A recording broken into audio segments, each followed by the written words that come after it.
et ils le jetèrent dehors. Jésus apprit qu'il avait expulsé. Alors, il vint le trouver et lui dit, « Crois-tu au Fils de l'homme » Il répondit, « Et qui est-il, Seigneur, pour que je croie en lui ?» Jésus lui dit, « Tu le vois, et c'est celui qui te parle. » Il dit, « Je crois, Seigneur. » Et il se prosterna devant lui. Acclamons la parole de Dieu. Louange à toi, Seigneur Jésus. Durant ces dimanches qui précèdent Pâques, on a comme l'impression que la liturgie Saint-Génie a accumulé les situations difficiles et quasi insurmontables auxquelles se trouve affronté Jésus. Dimanche dernier, au bord du puits de Jacob, il rencontre la Samaritaine.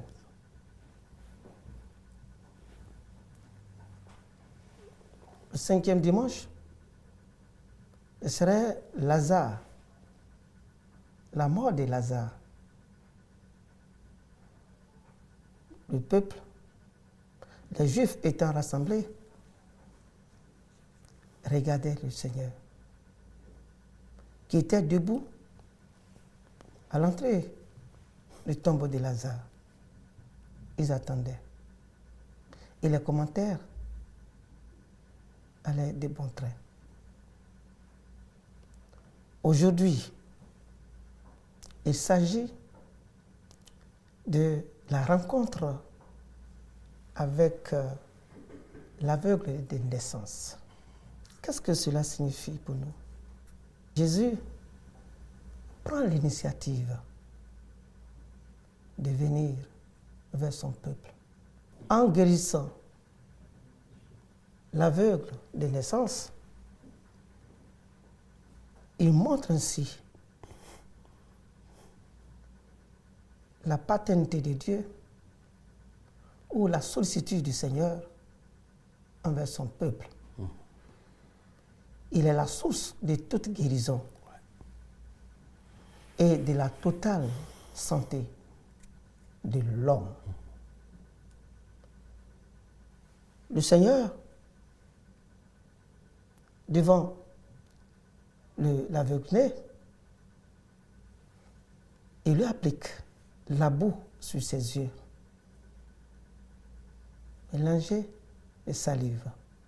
Qu'est-ce que ce symbole signifie? Ce symbole nous renvoie à l'état d'origine de l'homme.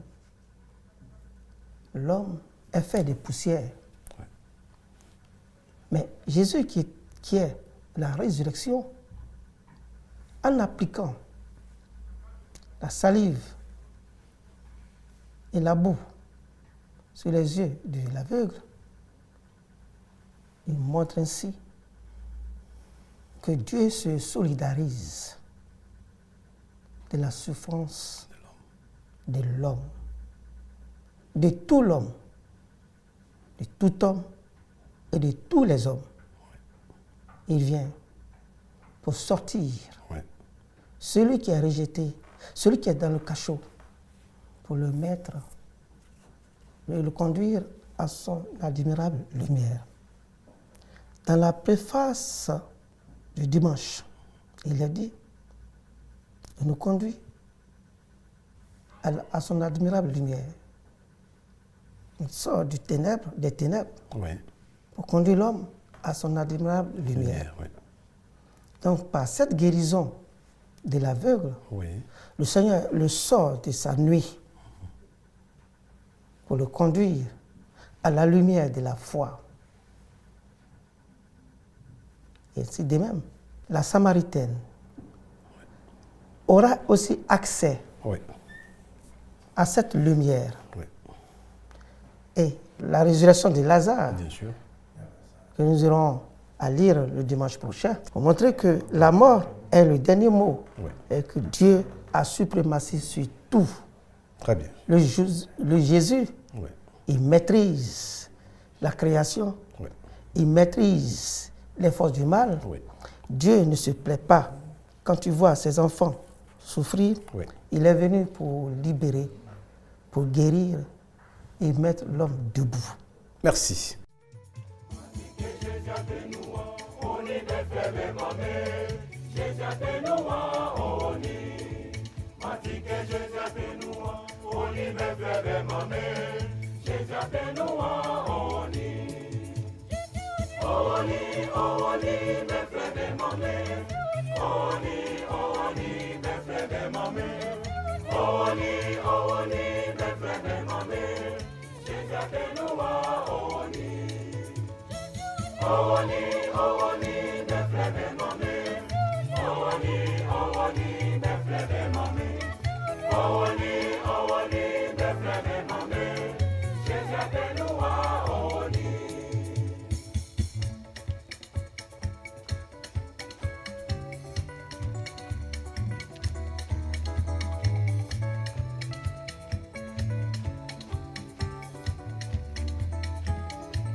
Voilà, merci Père Richard pour cette explication de la part de l'Évangile de ce 4e dimanche du temps de Carême. Je rappelle que vous êtes vicaire à la paroisse Zeji d'Alépé. La paroisse Saint-Joseph. Saint-Joseph Zeji d'Alépé. Voilà, d'Alépé. Merci mon Père. Merci. Alors voilà, merci donc pour cette page d'évangile. Nous allons maintenant aborder en 3e étape pour cette émission de ce dimanche matin les différentes activités que vous comptez donc organiser très très bientôt. Alors justement, M. Ouman, vous qui êtes le coordinateur général de la messe en l'honneur du Saint-Esprit. D'abord, pourquoi cet intitulé Messe en l'honneur du Saint-Esprit? Oui, messe en l'honneur du Saint-Esprit, tout simplement, c'est parce que c'est le Saint-Esprit que nous célébrons à cette occasion. C'est vrai que nous avons beaucoup de messes votives, nous avons beaucoup de messes, on a la messe ordinaire le dimanche, mais ici, tous ceux qui ont déjà participé à une messe en l'honneur du Saint-Esprit verront que c'est effectivement la messe en l'honneur du Saint-Esprit et il n'y a pas d'autre appellation. Oui, mais quand vous dites une messe en l'honneur du Saint-Esprit, je veux dire, ça prend une autre dimension. Tout à fait. Alors que le Saint-Esprit est Dieu. Oui. Alors on a le sentiment que, Père, je reviens à vous, vous êtes prête, c'est Jésus-Christ. Alors, Dieu, 3 personnes en un, c'est ce que l'Église dit, hein? Oui. Pourquoi célébrer le Saint-Esprit alors que Dieu le Père, Dieu le Fils, Dieu le Saint-Esprit, dans cette perspective, aurait été mieux, Révérend Père? Pourquoi nous célébrons la messe en l'honneur du Saint-Esprit à son histoire. Et c'est à la sœur, à la bienheureuse Mariam Bawardi, une religieuse carmélite de Bethléem, qui avait reçu cette révélation de la part du Seigneur, l'invitant à promouvoir l'Esprit Saint, en disant en ces termes qu'il faut qu'il soit donné dans le monde, établi dans le monde, que chaque prêtre dise une fois par mois la messe en honneur du Saint-Esprit. Voyez-vous, en célébrant la 3e personne de la Sainte Trinité, c'est par ricochet célébrer la gloire de la Sainte Trinité. En célébrant le Saint-Esprit, nous célébrons la gloire de Dieu le Père, la gloire de Dieu le Fils. Voilà. Et c'est le peuple de Dieu qui bénéficie. Et une messe en honneur du Saint-Esprit, pourquoi faire? Pourquoi une messe en honneur du Saint-Esprit? Osée, le prophète Osée disait dans son livre au chapitre 4, verset 16, oui. Mon peuple périt par faute de connaissance. Bien sûr. Et l'Esprit Saint est aujourd'hui le grand inconnu, alors que c'est lui qui est à la base de tout. Quand on prend le récit de la création, Genèse chapitre 1, verset 2, il dit ceci: au commencement, l'Esprit du Seigneur planait sur les eaux et affermissait les masses océaniques. Bien sûr. L'Esprit Saint, c'est lui qui est venu sur la Vierge Marie à l'Annonciation et réalisa ainsi la première effusion, pour ne pas dire la Pentecôte. Et dans cet échange entre l'ange Gabriel et la Vierge, la Vierge disait quoi? Comment cela va-t-il se faire? Et à l'ange de lui répondre, l'Esprit Saint viendra sur toi et la puissance du Très-Haut te couvrira de son nom. C'est pourquoi l'être saint qui naîtra de toi sera appelé Fils de Dieu. L'Esprit est au départ, l'Esprit est au milieu, l'Esprit est à la fin. Merci Père Richard. C'est Jésus, le Seigneur, lui-même, il est conçu du Saint-Esprit. Non, je voulais que la sœur réagisse parce que justement, elle se retrouve dans cette rencontre de l'Esprit Saint et de la Vierge Marie, je veux dire, bon, bien sûr, de l'ange de la Vierge Marie, du mystère de l'Annonciation. Oui, j'apprécie que le Père l'apporte parce que souvent on n'associe pas Marie à la Pentecôte, par exemple, alors que souvent c'est la 15 août, l'Assomption et tout, mais il est important aussi de célébrer Marie à la Pentecôte parce que non seulement elle a reçu la première, comme dit le Père, l'effusion de l'Esprit Saint, mais c'est elle qui a encouragé les apôtres au Cénacle pour qu'ils aient la force de sortir et d'aller évangéliser. Donc en cela, ça me rejoint et c'est pour cela que nous avons placé le premier festival marial de la Pentecôte. Voilà, nous allons y revenir. je vois bien qu'il y a un lien entre le festival marial et la fête à l'Esprit Saint, à la Pentecôte, la fête de la Pentecôte. Il y a un lien. Tout à fait, il y a un grand lien. D'accord. Alors, Monsieur Ouman, qu'est-ce qui fait la particularité de cette messe à l'honneur de l'Esprit Saint? Vous l'avez dit, hein? Il y a des messes ordinaires, des messes particulières, dites de façon très particulière, mais cette messe particulièrement, qu'est-ce qui fait sa spécificité au point d'en parler sur un plateau de télévision?